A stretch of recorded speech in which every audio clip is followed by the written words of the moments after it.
जय श्री राधे कृष्ण।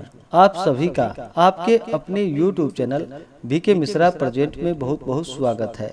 आइए आज आप सब सुनेंगे वैशाख मास कृष्ण पक्ष वरुथिनी एकादशी द्वादशी पारण के दिन तुलसी माता की कथा। जो भी भक्त सच्ची श्रद्धा के साथ नियम और निष्ठा के साथ एकादशी का व्रत करते हैं, एकादशी के व्रत में भगवान विष्णु का पूजन करते हैं, माता लक्ष्मी का पूजन करते हैं और वहीं पे माता तुलसी का पूजन करते हैं। तुलसी वृक्ष के नीचे दीपक जलाते हैं और भगवान विष्णु को तुलसी दल अर्पित करते हैं।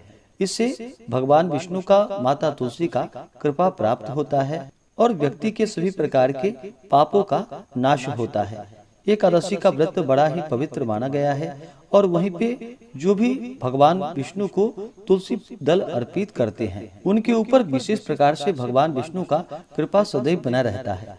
हिंदू धर्म में तुलसी का वृक्ष जो कि बड़ा ही पवित्र माना गया है, जहाँ पर भी तुलसी का पौधा होता है वहाँ पर यम के दूत असमय नहीं आते जाते हैं और प्रत्येक दिन माता तुलसी का पूजन किया जाता है। माता तुलसी का जो कि पूजन करना चाहिए, तुलसी वृक्ष के नीचे प्रत्येक दिन दीप जलानी चाहिए और विशेष प्रकार से जो कि कार्तिक के महीने में भगवान शालिग्राम के साथ माता तुलसी का विवाह संपन्न कराया जाता है। इससे जो कि अनंत फलों की प्राप्ति होती है। तो आइए सुनते हैं माता तुलसी से जुड़ी हुई पौराणिक कथा। अगर आप एकादशी व्रत द्वादशी पारण के दिन ब्राह्मण दक्षिणा, अन्नदान, वस्त्र दान आदि के लिए देना चाहते हो तो आप अपने श्रद्धा और सामर्थ्य के अनुसार हमें डिस्क्रिप्शन में जाकर के वहां से गूगल पे, फोन पे या अकाउंट नंबर के माध्यम से आप अपने श्रद्धा और सामर्थ्य के अनुसार हमें ब्राह्मण दक्षिणा प्रदान कर सकते हैं। तो आइए सुनते हैं द्वादशी पारण के दिन तुलसी माता की कथा। तो बोलिए प्रेम से माता तुलसी की जय, भगवान विष्णु की जय, भगवान शालिग्राम की जय, सर्व देवी देवता की जय। माता तुलसी से जुड़ी हुई एक पौराणिक कथा जो कि बड़ी ही प्रचलित है। श्रीमद् देवी भागवत पुराण में इनके दिव्य अवतरण की दिव्य लीलाएं और कथाएं बतलाई गई है। एक बार भगवान शिव ने अपने तेज को समुद्र में फेंक दिया। उसमें से एक महातेजस्वी बालक ने जन्म लिया। यह बालक जो कि आगे चलकर जालंधर के नाम से बड़ा ही पराक्रमी दैत्य राजा बना।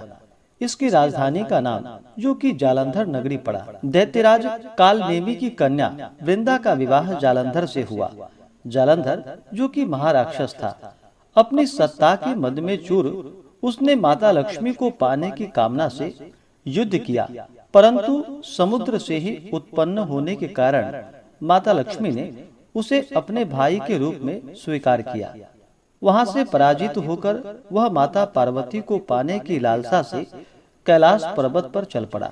भगवान देवादिदेव महादेव शिव का ही रूप धारण कर माता पार्वती के समीप गया, परंतु माता पार्वती ने अपने योग बल से उसे तुरंत ही पहचान लिया तथा वहां से वह अंतर ध्यान हो गई।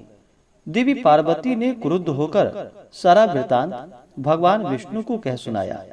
जालंधर की पत्नी वृंदा जो कि अत्यंत पतिव्रता स्त्री थी, उसी के पतिव्रत धर्म की शक्ति से जालंधर न तो मारा जाता था और न ही कभी पराजित होता था।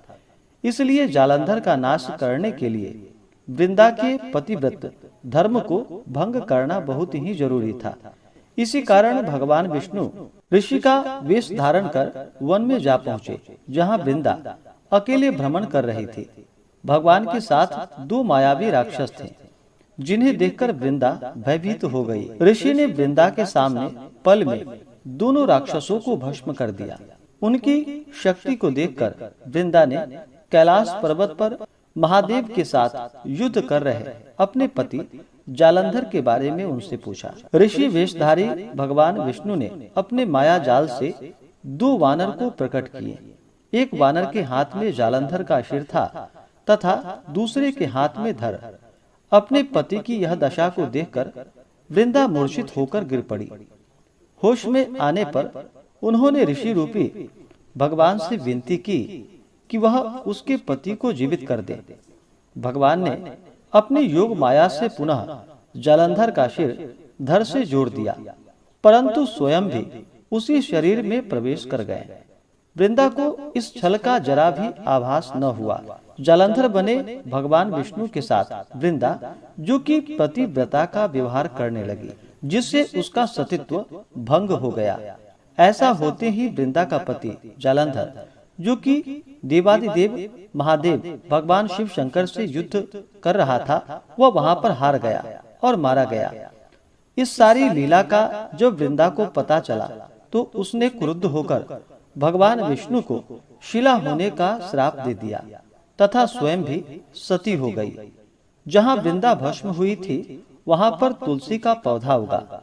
भगवान विष्णु ने वृंदा से कहा कि हे वृंदा, तुम अपने सतीत्व के कारण मुझे लक्ष्मी से भी अधिक प्रिय हो गई हो। अब तुम तुलसी के रूप में सदा ही मेरे साथ रहोगी। जो मनुष्य मेरे शालिग्राम रूप के साथ तुलसी का विवाह करेगा, पूजन करेगा, उसे इस लोक और परलोक में विपुल यश की प्राप्ति होगी। जिस घर में तुलसी होती है वहां पर यम के दूत असमय नहीं आ जा सकते। गंगा व नर्मदा के जल में स्नान तथा तुलसी का पूजन, जो कि बराबर माना जाता है, चाहे मनुष्य कितना भी पापी क्यों न हो। मृत्यु के समय जिसके प्राण मंजरी रहित तुलसी और गंगा जल मुख में रखकर निकल जाते हैं, वह पापों से मुक्त होकर वैकुंठ धाम को प्राप्त होता है। जो मनुष्य तुलसी व आंवलों की छाया में अपने पितरों का श्राद्ध करता है, उसके पितर भी मोक्ष को प्राप्त हो जाते हैं। इसी प्रकार से जो भी भक्त सच्ची श्रद्धा के साथ, नियम और निष्ठा के साथ माता तुलसी का पूजन करते हैं, भगवान विष्णु भगवान शालिग्राम का पूजन करते हैं, तुलसी वृक्ष के नीचे दीपक जलाते हैं और कार्तिक के महीने में खास करके भगवान शालिग्राम के साथ तुलसी का विवाह संपन्न कराते हैं, तो उन्हें विपुल यश की प्राप्ति होती है तथा कन्यादान का फल प्राप्त होता है। सभी प्रकार के पापों का नाश होता है तथा विशेष प्रकार से माता तुलसी भगवान विष्णु माता लक्ष्मी की कृपा प्राप्त होती है। तो आशा करता हूँ कि यह जानकारी आपको अच्छा लगा हो। इसी प्रकार से ज्ञानवर्धक जानकारियाँ प्राप्त करने के लिए हमारे इस चैनल पे अगर आप नए हैं तो चैनल को लाल बटन दबा करके सब्सक्राइब करें, साथ में बेल आइकन घंटी को दबाएं, ताकि मेरे वीडियो का नोटिफिकेशन आपको समय से मिलता रहे। वीडियो को लाइक करें, शेयर करें। सुखी रहें और स्वस्थ रहें। जय श्री राधे कृष्ण। धन्यवाद। आप सभी भक्तों के ऊपर माता तुलसी भगवान विष्णु भगवान शालिग्राम का कृपा सदैव बना रहे। सभी सदा स्वस्थ रहें और सदा खुशहाल रहें।